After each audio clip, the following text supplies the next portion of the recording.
মানব ইতিহাসের সবচেয়ে ভয়ঙ্কর, রহস্যময় এবং শিউরে ওঠার মতো ঘটনাগুলোর মধ্যে একটি হল ইয়াজুজ মাজুজের আগমন। এই নামটি শুধু একটি গল্প নয়, এটি এমন এক বাস্তবতা যার কথা উল্লেখ আছে আল কুরআনে এবং যার বিস্তারিত বর্ণনা দিয়েছেন হযরত মুহাম্মদ সাল্লাল্লাহু আলাইহি ওয়াসাল্লাম। এমন এক সময় আসবে যখন পৃথিবীর মানুষ এমন এক জাতির মুখোমুখি হবে যাদের ধ্বংসযোগ্য কল্পনাকেও হার মানাবে। হাজার হাজার বছর আগে পৃথিবীতে এমন এক জাতি ছিল যারা ছিল অত্যন্ত হিংস্র, বর্বর এবং ধ্বংসপ্রিয়। তারা কোনো নিয়ম মানত না, কোনো মানবতা মানত না।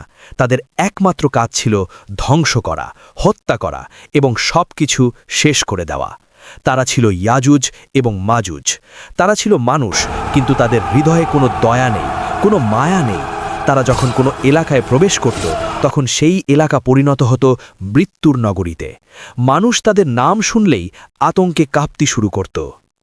একসময় পৃথিবীতে একজন মহান ন্যায়পরায়ণ শাসক ছিলেন। তার নাম ছিল জুলকারনাইন। আল্লাহ তাকে অসাধারণ ক্ষমতা দিয়েছিলেন এবং তিনি পৃথিবীর বিভিন্ন অঞ্চল ভ্রমণ করতেন। একদিন তিনি এমন এক স্থানে পৌঁছালেন যেখানে কিছু অসহায় মানুষ তার কাছে সাহায্য চাইল। তারা বলল, হে মহান শাসক, ইয়াজুজ মাজুজ আমাদের উপর আক্রমণ করে, আমাদের ঘরবাড়ি ধ্বংস করে, আমাদের মানুষদের হত্যা করে। আপনি কি আমাদের জন্য এমন একটি দেয়াল তৈরি করতে পারেন যা তাদের থেকে আমাদের রক্ষা করবে? জুলকারনাইন তাদের কথা শুনলেন এবং সাহায্য করতে রাজি হলেন। তিনি একটি বিশাল দেয়াল তৈরি করার সিদ্ধান্ত নিলেন। তিনি লোহা দিয়ে বিশাল কাঠামো তৈরি করলেন, তারপর তার উপর গলিত তামা ঢেলে দিলেন। এই দেয়াল এত শক্ত ছিল যে কোনো শক্তি তা ভাঙতে পারত না। ইয়াজুজ মাজুজ সেই দেয়ালের পেছনে বন্দী হয়ে গেল। কিন্তু তাদের গল্প এখানেই শেষ হয়নি। হযরত মুহাম্মদ সাল্লাল্লাহু আলাইহি ওয়াসাল্লাম বলেছেন, ইয়াজুজ মাজুজ প্রতিদিন সেই দেয়াল কাটতে থাকে। তারা দিনভর কাটে। কাটতে কাটতে যখন প্রায় বের হওয়ার কাছাকাছি পৌঁছে যায় তখন তারা বলে, আজ থাক, আগামীকাল শেষ করব। কিন্তু তারা ইনশাআল্লাহ বলে না। ফলে আল্লাহ আবার সেই দেয়াল আগের মতো শক্ত করে দেন। এভাবে হাজার হাজার বছর ধরে তারা চেষ্টা করছে, কিন্তু বের হতে পারছে না। একদিন সেই সময় আসবে যেদিন তারা বলবে, ইনশাআল্লাহ আগামীকাল আমরা বের হব। সেদিন আল্লাহ তাদের বের হওয়ার অনুমতি দেবেন। তারপর শুরু হবে পৃথিবীর সবচেয়ে ভয়ঙ্কর অধ্যায়। যখন তারা বের হবে তারা পাহাড়ের ঢল নামার মতো পৃথিবীতে ছড়িয়ে পড়বে। তাদের সংখ্যা হবে এত বেশি যে কেউ তাদের থামাতে পারবে না। তারা শহরে প্রবেশ করবে, মানুষ হত্যা করবে, সব কিছু ধ্বংস করবে। তারা কোনো দয়া দেখাবে না, কোনো করুণা দেখাবে না। হাদিসে এসেছে তারা পৃথিবীর সব পানি পান করে ফেলবে। তারা একটি বিশাল লেকের কাছে যাবে এবং সেই লেকের সব পানি পান করে ফেলবে। যখন তাদের পরবর্তী দল সেখানে পৌঁছাবে তারা বলবে, এখানে এক সময় পানি ছিল। মানুষ তখন আতঙ্কে পাহাড়ে পালিয়ে যাবে। কেউ শহরে থাকতে সাহস করবে না।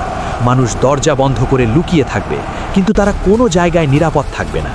এই ভয়ঙ্কর সময় ঘটবে যখন পৃথিবীতে আবার ফিরে আসবেন ঈসা আলাইহিস সালাম। তিনি মুসলমানদের নিয়ে পাহাড়ে আশ্রয় নেবেন।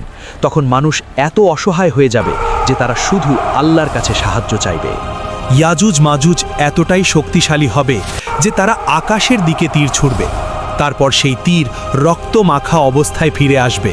তারা মনে করবে তারা আকাশের শক্তিকেও পরাজিত করেছে। তাদের অহংকার আকাশ ছুঁয়ে যাবে। কিন্তু আল্লাহর ক্ষমতার সামনে তাদের কোনো শক্তিই টিকবে না। ঈসা আলাইহিস সালাম তখন আল্লাহর কাছে দোয়া করবেন। তিনি বলবেন, হে আল্লাহ, এই ভয়ঙ্কর জাতি থেকে আমাদের রক্ষা করুন।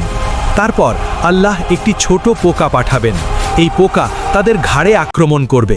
তারা এত শক্তিশালী, এত ভয়ঙ্কর, কিন্তু এই ছোট পোকা তাদের শেষ করে দেবে। এক রাতেই সব ইয়াজুজ মাজুজ মারা যাবে। সকালে পৃথিবীর মানুষ দেখবে সেই ভয়ঙ্কর জাতি আর নেই, কিন্তু পৃথিবী ভরে যাবে তাদের লাশে। চারদিকে ছড়িয়ে পড়বে ভয়ঙ্কর দুর্গন্ধ। মানুষ তখন আবার আল্লাহর কাছে দোয়া করবে।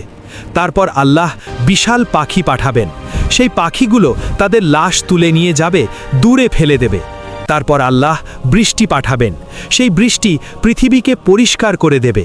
পৃথিবী আবার শান্ত হবে। এই ঘটনা শুধু একটি গল্প নয়, এটি কিয়ামতের বড় একটি আলামত।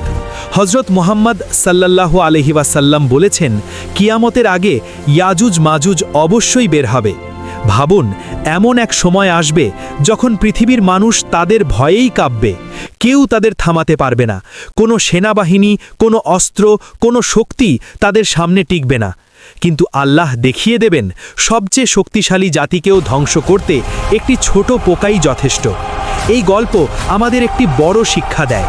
আমরা যত শক্তিশালীই হই না কেন, আল্লাহর সামনে আমরা কিছুই না। আজ পৃথিবীতে মানুষ ক্ষমতা নিয়ে অহংকার করে, সম্পদ নিয়ে গর্ব করে, কিন্তু একদিন এমন সময় আসবে যখন মানুষ বুঝবে প্রকৃত শক্তি শুধু আল্লাহর। ইয়াজুজ মাজুজ এখনও বন্দী আছে, তারা এখনও সেই দেয়ালের পেছনে আছে, তারা এখনও বের হওয়ার অপেক্ষায় আছে।